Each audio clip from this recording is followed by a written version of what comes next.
right into chapter 10. All right. And so this actually starts a little bit before, the middle, I guess the 1200s. But there's a couple things, obviously, that we need to learn and go through to really get into the flow of the second part of the class.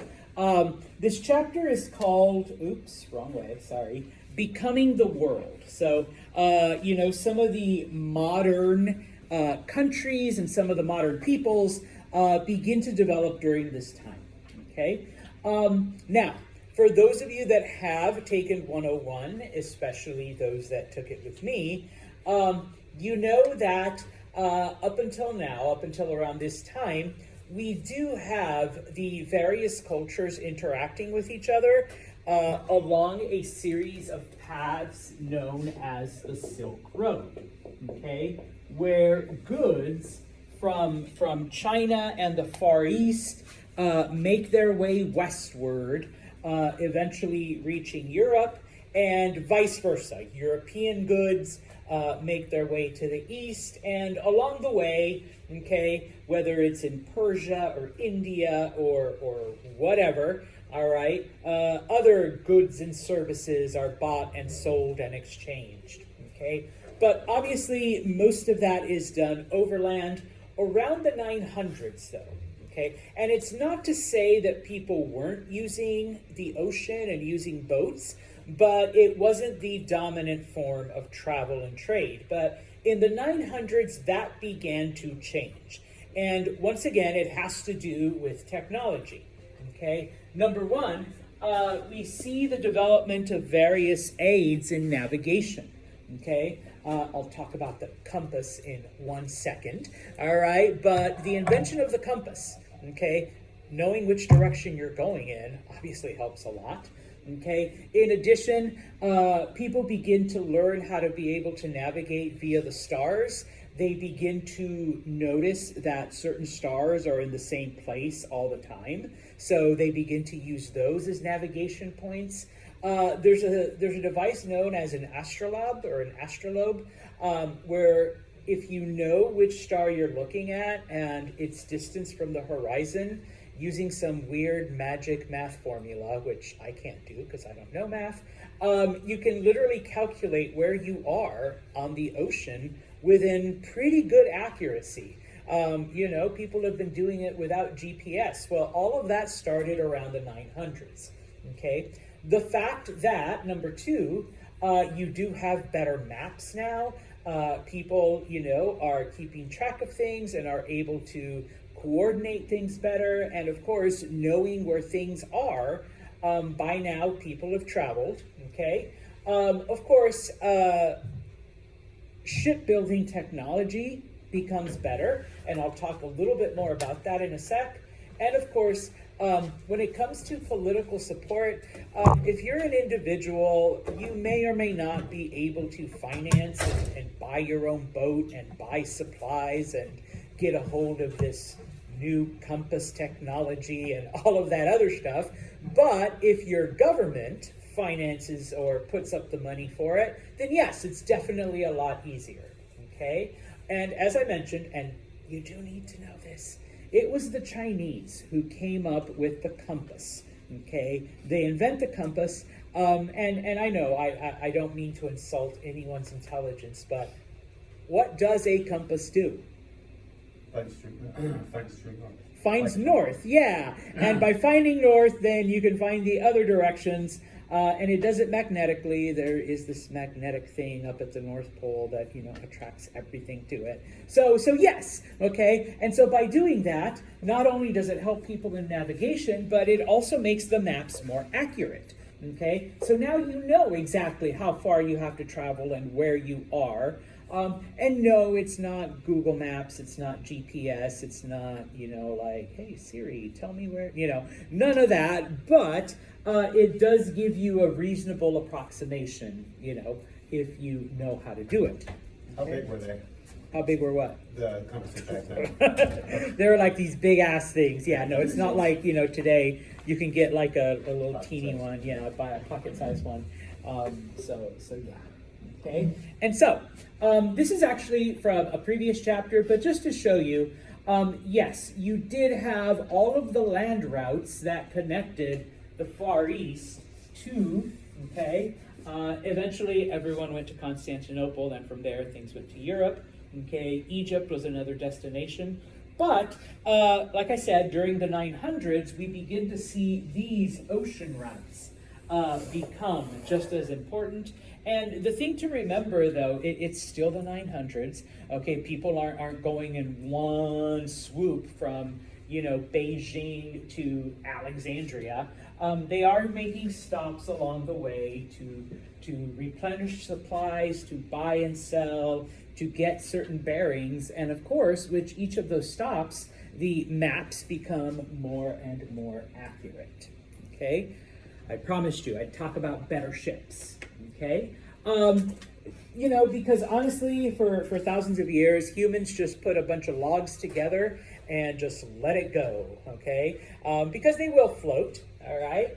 But during the 900s, we do begin to see the invention of certain things and the development of certain types of boats. Okay, and you don't actually need to know the names of the types of boats, but definitely, bless you, definitely the things that helped. So, for example, you have a type of ship called the dhow. They're the first to use triangular sails.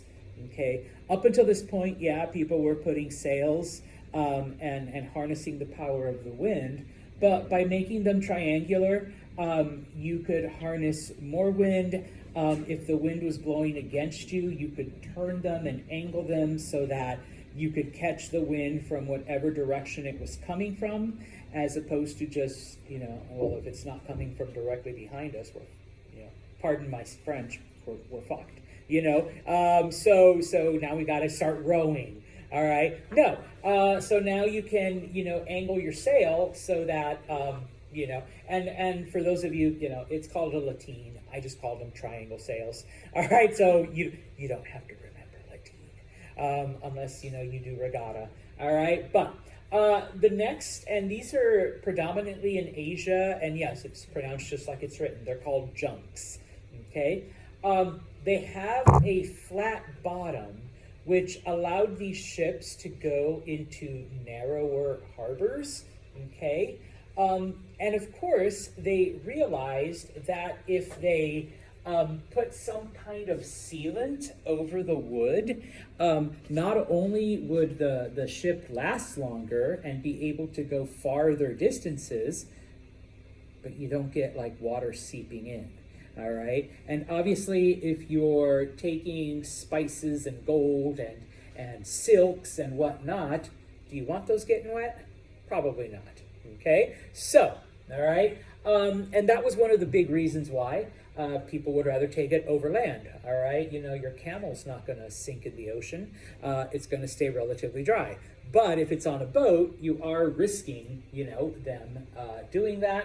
Okay. And of course, they discovered that and those of you that have rowed, maybe, or if you've ever been in a rowboat, how do you change direction? Alternating sides. Yeah, for you do this side, and then now of course you're doing the one person, but back then it was like the groups, all right, right side, and then that. Well, they realized that if they could put a rudder underneath and then someone controlling it, okay, now your rowers, whether it's one person or a group of people or your slaves, they just had to worry about rowing, and somebody else could control the direction that the boat was going to go. Okay, so even better. Okay, and then this was done by the Vikings. They invented a type of ship known as the cog. This is actually what got the Vikings to Iceland. Okay, type of thing. All right, so they were able to sail all the way from Italy to Iceland. This is, using the single mast square sail, but in this case, they made it bigger than what had been seen before.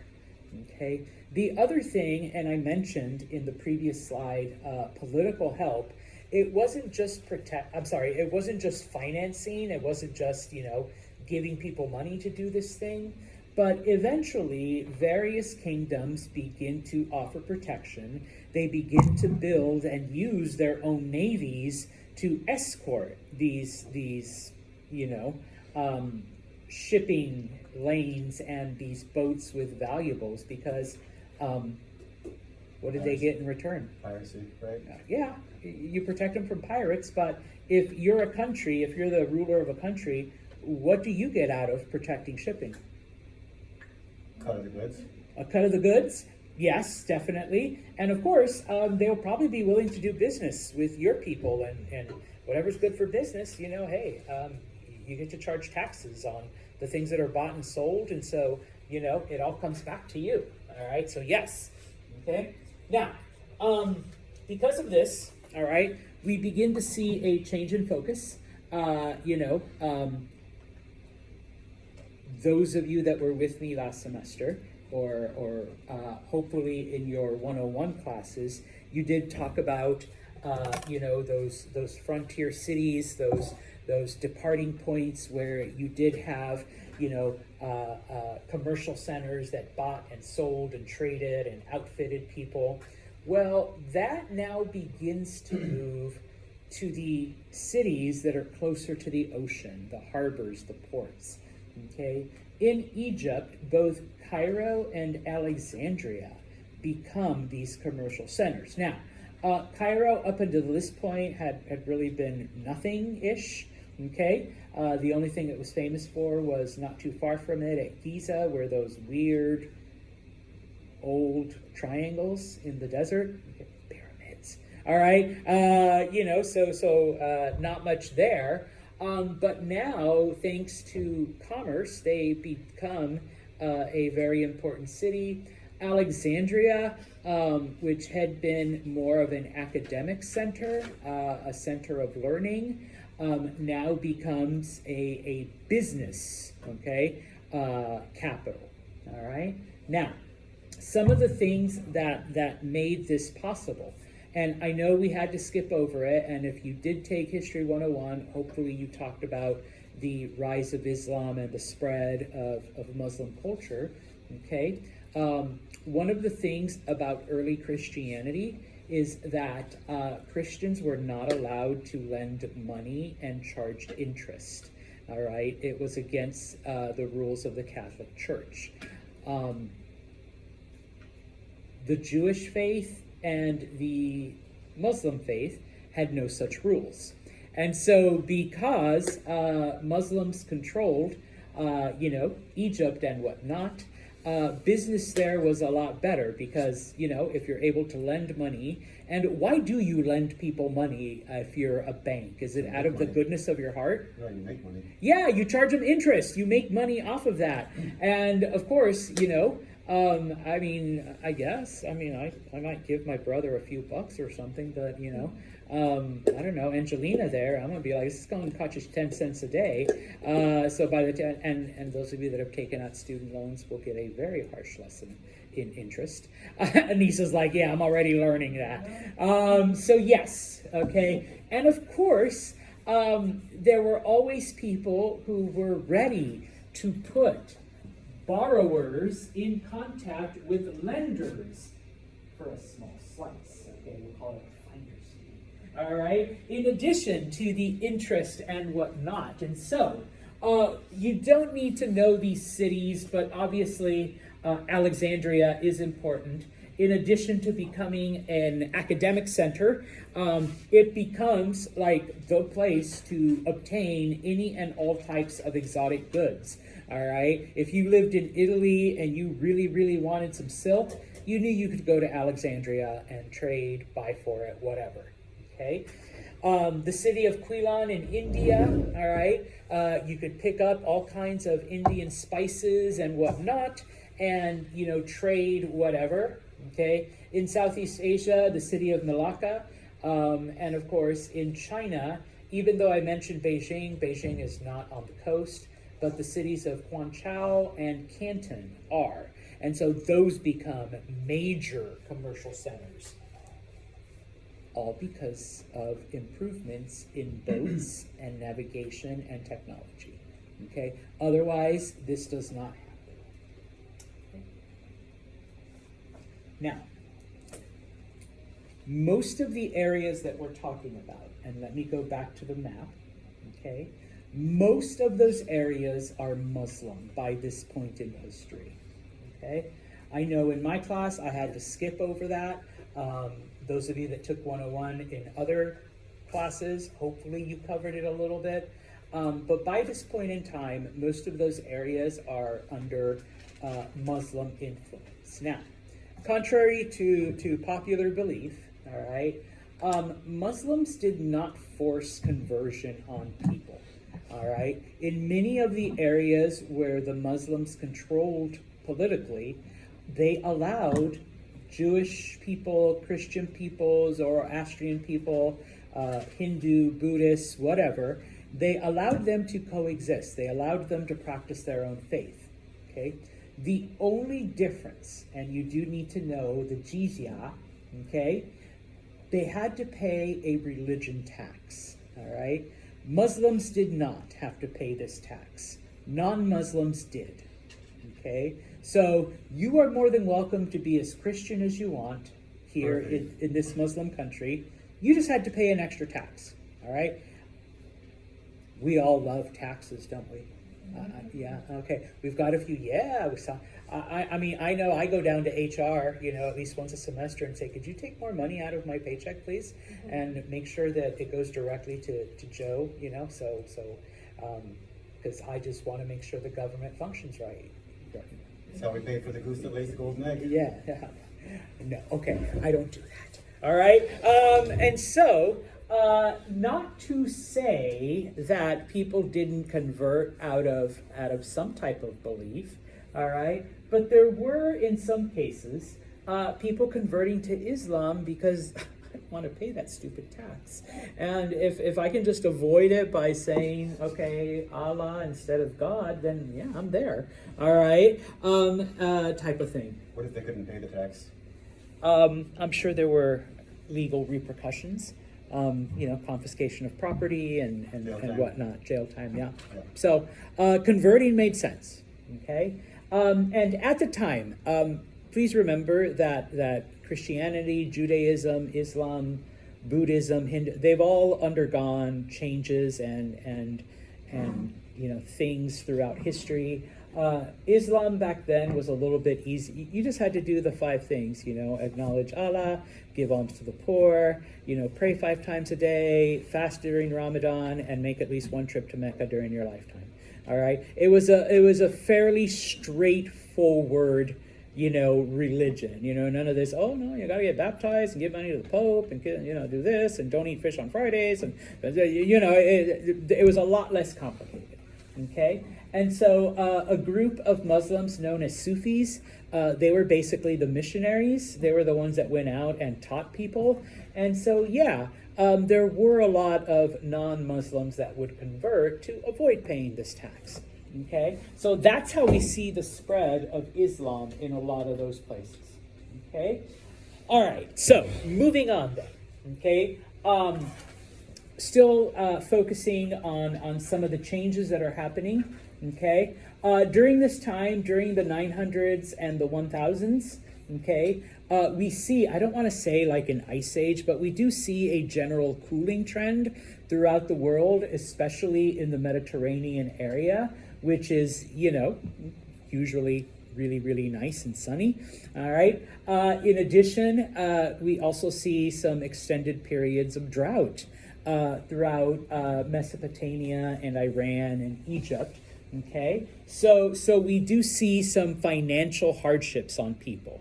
People are going through some difficult financial times. So if I could avoid paying an extra tax, am I? Yeah, even if it means converting to another religion. All right, I'm saving myself some money. Okay, now during this time, okay, there is a group, and you have to remember, these Central Asian tribes that have been wandering the plains for tens of thousands of years. One of those are the Seljuk Turks. The Seljuk Turks are converted to Islam. All right? They encounter Sufi Muslim missionaries, they hear the word, and they actually believe. And so they convert to Islam. Now, they leave their homeland, okay, and they migrate south because of these droughts and this cooling trend. All right. If it's getting colder in Central Asia, let's head south. Okay. And what are they going to run into? Well, they're going to run into these areas that we are now talking about. Okay. Now, once again, because I had to skip over it, there are two different branches of Islam. There's Sunni Islam and there's Shia. The Seljuk Turks convert to the Sunni form, all right, and that'll come into play a little later. But basically, when they move south, they conquer Iran, which is Persia. They also conquer Mesopotamia, which is modern-day Iraq. Conquer all right. war or convert? Huh? Conquer as in war or convert? Conquer. Okay. No, these areas are already Muslim, so it's like Muslim versus Muslim now. Gotcha. Okay, and they convert. They conquer those areas. Eventually, they move into Anatolia, which is modern-day Turkey. Guess where the name Turkey comes from? The Turks. Okay, it's not because there's a lot of gobble, gobble, gobble, all right, wandering around that area. It's because the Turks conquer it, okay, and we're looking at it right here, okay. They move into that area. During this time, it is all part of the Byzantine Empire. In 1071, at the Battle of Manzikert, the Byzantines lose, and they basically lose most of the land that today is Turkey. Okay, and so this is kind of the beginning of the end for the Byzantines, but we'll talk about that in the next chapter. All right, so giving you that little history by the 1200s, okay, because by now Islam has been around for about 600 years. Islam was formed in 631. So by the 1200s, okay, the Muslim kingdoms, because originally it was one giant thing ruled by one person, but it gets so big and then Islam begins to divide itself into different branches. And I tell people, it's just like Christianity. We have different forms of Christianity, you know, Islam divides up into different branches. And so we basically have three areas, okay? We have the East, which all of the Muslims in Asia, the Muslims in Iran, and the Muslims in Iraq, all right? They're basically, you know, under the control of one person, okay? We have the Central Muslim kingdoms, okay, which is basically what today would be Saudi Arabia, all right, modern-day Syria and modern-day Egypt. They're under the control of a different group of Muslims, okay? And then we have the West, which is the rest of North Africa, not counting Egypt, and Spain, all right? Once again, wasn't able to touch on it in the last class. Those of you that had another teacher, maybe you did. But in the year 711, Muslims invaded Spain and conquered it, and they were there for almost 700 years, okay? And so the Muslim kingdoms in Spain were part of this Western Islamic influence, okay? Out of curiosity, where's Bosnia fall on that? I'm assuming probably next to Syria in the central part, but... They are not Muslim Yeah, yet, okay. when the Turks finally defeat the Byzantines in 1453, okay, then that part falls under them. Okay. So you're about 200 years too soon. But yeah, okay? Now, I told you I love maps, okay? So we have the eastern part, okay? So this is ruled under one form of Islam. We have the central part, okay? This is ruled under a different form of Islam. And then we have the western part, which is West Africa, and of course, southern Spain, which is ruled by a different form of Islam, okay?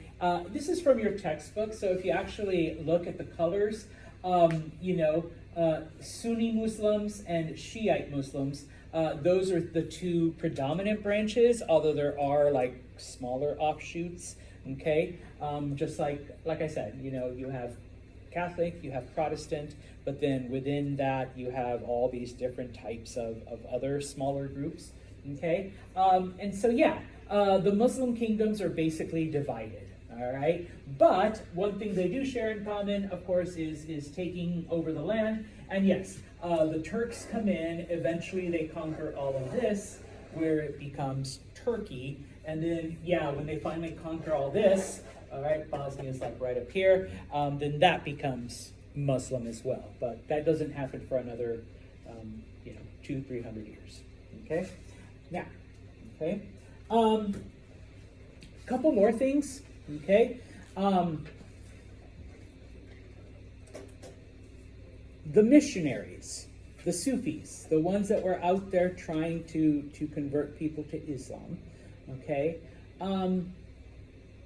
they're not super spiritual, because in their attempt to convert people, obviously they're going to be a little bit more flexible, okay. And a lot of times, you see this in any type of missionary effort where, okay, in order to convince the people, we got to let them keep maybe a little bit of their old beliefs, or we got to, bend a little on ours, type of thing. And so they're not as strict religiously as some other groups of Muslims, all right?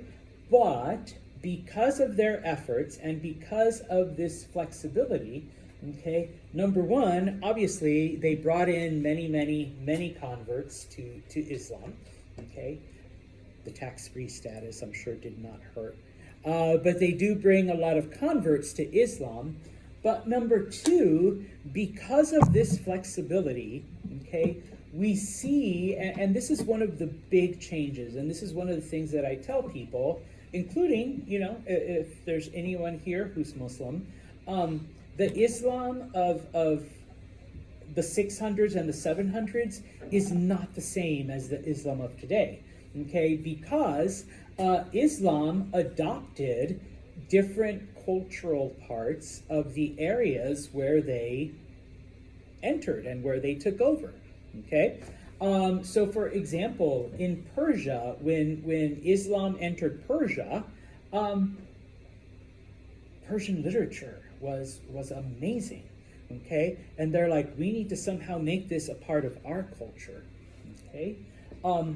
When they conquered the Turk, or when they converted the Turks, all right, even though they were one of these wandering Central Asian tribes, the way they organized and the way their hierarchy was, they're like, you know what? We could apply this to our society too. So Islam became organized according to various Turkish traditions, okay? Islam started in Arabia. So the Arabic language obviously was the language of Islam, and it still is today. Okay, no matter what nationality you are, if you are Muslim, you study most of the stuff in Arabic. But one of the things that Islam did was preserve classical Arabic, okay?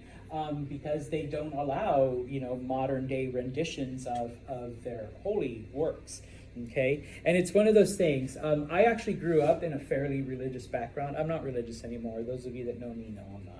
Okay, but I always find it funny because I had to study like the old school Bible with these and thous and thines and all this weird shit. And like I've seen, like, no offense to y'all, I've seen like some of my students who are also Christian, and sometimes I'll look at that, they let me see their Bible, and it's like, and Jesus went home, and then he asked his mom, yo, can I go down to the temple? And I'm like, what the fuck? No, that's not what it's supposed to say. It's about, and he traveled unto his mother's abode. No. I read Islam preserves the really old Arab, okay? So none of this like, yo, mom, no, none of that, okay? And I have seen like, the modern day adaptations of Bibles, and I'm like, that's not what I studied. I studied like the old like 1500s version of it. Okay, literature and science. The Persians, the Syrians, ancient Greeks, ancient Egyptians, all of them had made scientific discoveries for centuries, and Islam embraced this knowledge. Okay, the ancient Persians knew the earth was round. They knew that the earth went around the sun, not the other way around. All right, hundreds of years before Europeans did. Okay, and much of that knowledge was spread along with the Muslim faith, the knowledge. Okay, when we talk about the Crusades a little bit, many of the Muslim soldiers were like shocked at how primitive European medicine was. And back then in the Middle Ages, a lot of Europeans thought that you got sick because you had too much blood in you.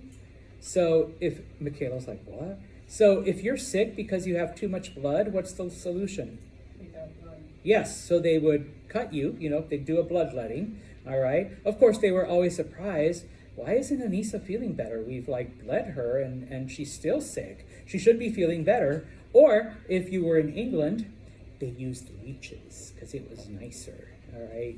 And they're like, ooh, Angelina, you know what you need? You need a good bowl of leeches, all right? And so, they'd put them on you for a little bit. They'd suck the blood out. Do you feel better? It's like, no. Oh, I guess she must have needed more leeches, still have too much blood in you, all right? And yeah, the Muslim doctors were like, what the fuck are these French people doing? No, don't they know that, this is what happens to the body, okay? Now, because of this, in the various Muslim areas, by the 1300s, okay, Arabic was the main language, okay, because, yeah, that was the language of the religion, that was the language of the Quran, and all of that. Persian was the language of art because they adopted a lot of Persian culture and a lot of Persian art. Okay, just FYI, when you do see a Muslim woman either cover her face or have the full head covering, that's a Persian tradition. All right, that wasn't like original Arab thing. No, that's from Persia. Okay, so they adopted different art from Persia, and then finally, because they admired how organized the Turks were and how efficient they were, the language of government became Turkish. All right, so yeah, all right, this is the Islamic world during the 1300s. Okay, we have a few more minutes. Around 1000. Okay.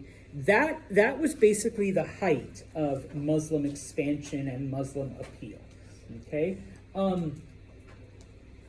After that, obviously, other things happened, but many of the early universities in the ancient world were established by Muslim academics, okay? One famous teacher, Ibn Rushd, basically said that faith and reason are compatible. All right. I guess it could be. In this case, trying to combine not just religious belief, but also scientific, mathematics, academics, and whatnot. Okay. And I, just FYI, and this is, I'm sure if you know them, you know them. We do have a few Muslim faculty members, one or two of them in the sciences. And often I ask myself, okay, if you're very devoted to this religion, how do you do chemistry and physics and biology and all this other? And he's just like, yeah, how? Well, this belief that faith and reason are actually intertwined, that it's the work of a higher creator. Now, I don't believe that, but maybe they have a point because I'm teaching history. They teach hard stuff, type of thing. So who knows? Okay. When it came to science, all right, I've already mentioned this, and you don't need to know that it was Ibn al-Shatir, but he hundreds of years before Copernicus, who was a Polish astronomer, he already knew that the Earth went around the sun. All right, most people, all right, especially in Europe, believed that the Earth was the center of the universe and everything revolved around the Earth. Okay, so Muslim scientists already knew that that was false. Okay, and in fact, there are some people that believe that somehow Copernicus got a hold of like bootleg Arab manuscripts, and that's where he got his ideas from. Although, to be fair, all right, Copernicus was a monk. All right, the Catholic Church had all of this knowledge. They just kept it hidden. All right, they didn't let the world see it. They kept it in vaults. And so if you wanted any kind of knowledge as a European during the Middle Ages, you had to become part of the religious organization. You had to become a monk or a priest or whatever. And then you had access to all of the writings. And you could see and come up with your own conclusions. And so, yeah, Copernicus had access to this only because he was a monk and he was able to come up with these theories. And of course, when he was confronted by the Catholic Church, it was like, you can either take it back or we'll burn you. Okay, I'll take it back, type of thing. Just don't burn me at the stake and we'll be fine. Okay, and also one of the weaknesses on Copernicus's part, because people did understand some science, especially the church, they're like, okay, Copernicus, if the Earth goes around the sun, okay, and if you've ever done this with like a ball or anything and just spun it around, okay, explain to us why we don't go flying off, because it's centripetal force. Why don't we go flying off the Earth? Gravity, yes. Well, Copernicus didn't know that. He didn't know that part yet. All right, that doesn't come along till Isaac Newton, about 500 years later. All right, so he's like, yeah, magic, God. Okay, so yeah, he's like, okay, fine, I'll take it back. You have a point. All right, but Muslims were already teaching that, hundreds of years before Copernicus. They made huge advances in medicine, optics, mathematics. Yes, we give credit to Galileo for some of the first telescopes. Muslim scientists were already, doing that stuff way before him. Okay, math, things like algebra and the concept of zero. Okay, done by Muslims. In fact, we use Arabic numerals, right?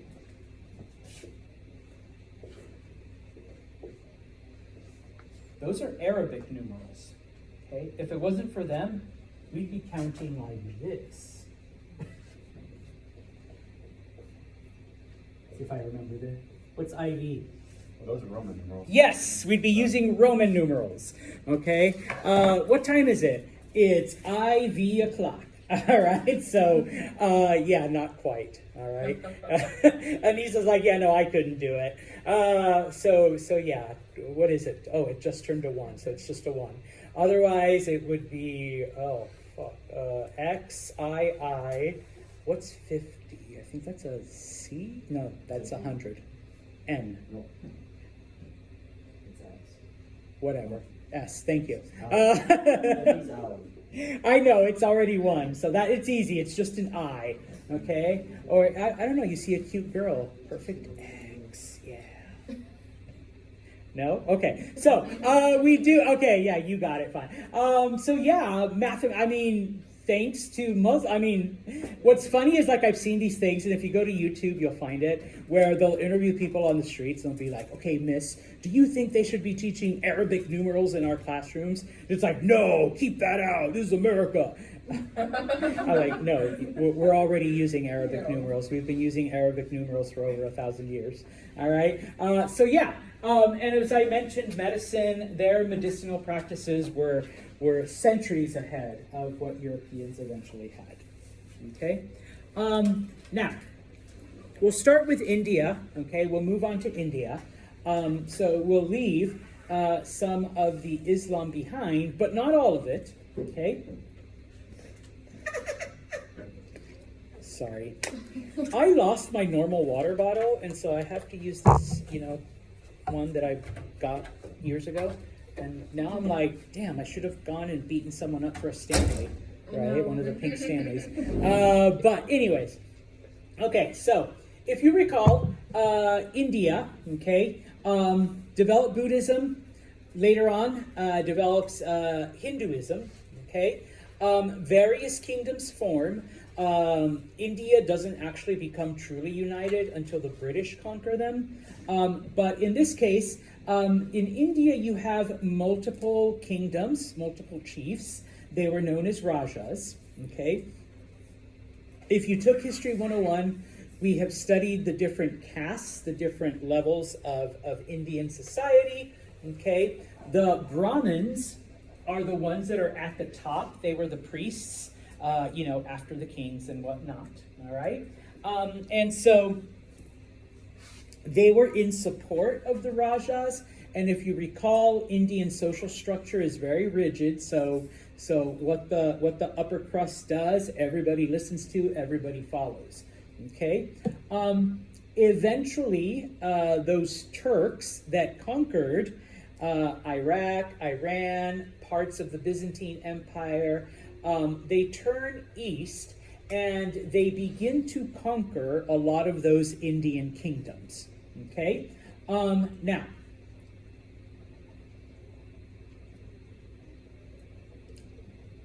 the Turks arrive. They take over some of the areas. But they see that the society functions despite the fact, that they've got these weird traditions and whatnot, okay? And so, if you recall, once again, it was known as the Varnas, the various social classes. When the Turks come in, they basically say, you know what, seems to work. You can still keep your different social classes. So you have, the upper class, you have the warrior class, you have the farming and merchant class, you have the unskilled laborers, and then at the very bottom, you have the untouchables. All right, so we're going to leave that in place, okay? But now, instead of the Raja being your leader, it's us. It's the Turks, okay? And the Turks basically take over most of the stuff. And so they do unite into what's called the Delhi Sultanate, okay? Which are basically these Turkish/Indian kingdoms, right? Now, I'm getting ahead of myself, but fast forward to the 1940s, there was still Indian Muslims that existed when India separated itself from Britain. That eventually became modern-day Pakistan, okay? And so, not to offend if there's any Pakistani people, it's basically India but Muslim, all right? Whereas India is India but Hindu, okay, type of thing. Now, just like in many other places, they do practice cultural diversity and tolerance. Nobody is forced to convert to Islam, but what's the catch? A tax? Yeah, good. You didn't make me take out all my money. All right. Jail Yes, time. taxes. Taxes. And so, you mouthed it, but you can say it out loud. All right. Yes, taxes. And so little by little, people do convert. And like I said, fast forward to the 1940s, the Muslim part of India becomes Pakistan. The Hindu part of India becomes India. Okay, and such. All right. So we do see Islam spreading into Asia. Okay. I love maps, all right? And so this was the Delhi Sultanate, okay? Eventually, you may say, but Santos isn't Pakistan, like over here. Yeah, eventually when the separation comes, all Muslims are forced to move into this part, okay? And then it does separate, okay? But for now, that is the Delhi Sultanate. That is the Muslim part of India. And then, of course, the rest is the Hindu part, okay? Now, the 1000s, the 1100s, the 1200s, okay? India is basically characterized as being very diverse, very tolerant, If you have a different belief, that's fine. If you have different traditions, that's fine. If you recall, and hopefully most of you have studied or were able to reach, this part in History 101, remember that the Hindu religion, if you already worshipped a particular god, Hinduism allowed you to bring them with you, okay? Because remember, it was just another incarnation of Vishnu, all right, the god of life, all right? Kind of like when, you see something, oh, that's just, the Spirit of God came down as a water bottle. I don't know, okay? Type of thing, all right? And so, what eventually happens is that the Turks that live in India basically begin to absorb Indian culture and Indian food and Indian traditions, so that, like I wrote up there, they don't see themselves as Turks anymore. They see themselves as Indians who are Islamic. Okay, that's it. We eat Indian food, we believe in Indian holidays, we eat Indian traditions, but we just practice Islam instead of Hinduism. And besides, Hinduism allows us to have, our Allah, and so it all just meshes together, okay? Now, because the Turks were the rulers, and we've already said this, people just paid an extra tax, and that's it. Or got their stuff stolen once, yeah. Yeah, Doesn't and it's seem just fair. a lot easier. Especially Okay. for poor people. It seems super fair if they can't afford a tax, but they want to keep their religion Yeah. to force them to. Well- Because I know you say that it's not forcing, but realistically, if you don't have money, it is. That it is. You know, You're right. so- You're right. So, and so in this case, people, then they did convert to avoid that jail time. All right. Now, in order to keep up, in order to be able to kind of counter some of the effects of these Muslim conversions, Hinduism begins to absorb many of the old traditions. If you recall the Vedic traditions from the early conquests of India, 7,000 BCE, they become a part of Hinduism. Even though Buddhism started in India, it eventually becomes more popular in other parts of Asia. But in order to attract more Buddhists, Hinduism then absorbs a lot of Buddhist traditions as well. What did the conversion process look like? For who? Like in general? Was it like, did you have to go somewhere and fill out forms? Or No, in this case, for Hindus, it was basically a commitment to you have to kind of to the gods, to the three main gods. And for the life of me, I can't remember the god of birth, but the god of life was Vishnu, and the god of death,